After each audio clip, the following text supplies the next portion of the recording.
પછી એ સાહસમાં મરી જવું પડે, આત્મઘાત કરવી પડે, એવા ઓવર સાહસ નો કરાય.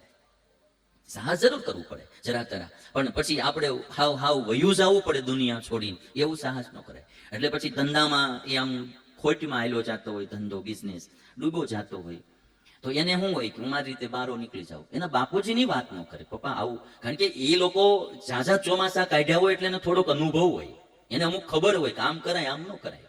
એટલે એને તમે પૂછો, સલાહ લ્યો, તો એ તમને બારા કાઢે. પણ આને હું કે હું કહીશ તો મારી આબરૂ જશે, મારું મોડું કહેવાશે, એટલે કોઈને કહે નહીં. અને પછી ઓવર હાલ્યો જાય, વ્યાજે લાવ્યા કરે, ઓલા પાસેથી ઓલા પાસે, ઓલા પાસેથી ઓલા પાસે, પછી ફાઇનાન્સના ચકડે ચડી જાય.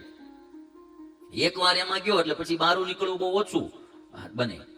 એટલે પછી શું થાય કે છેલ્લે પછી ક્યાંય મેળનો ન રહે. તઈ બાપુજીને કહે ત્યારે તો પછી મકાન ને જમીન ને ગામડાની જમીન ને બધું વેચી નાખે એમ હોય ને, તો ભેગું થાય એમ ન રહ્યું હોય, તઈ ઠેઠ કે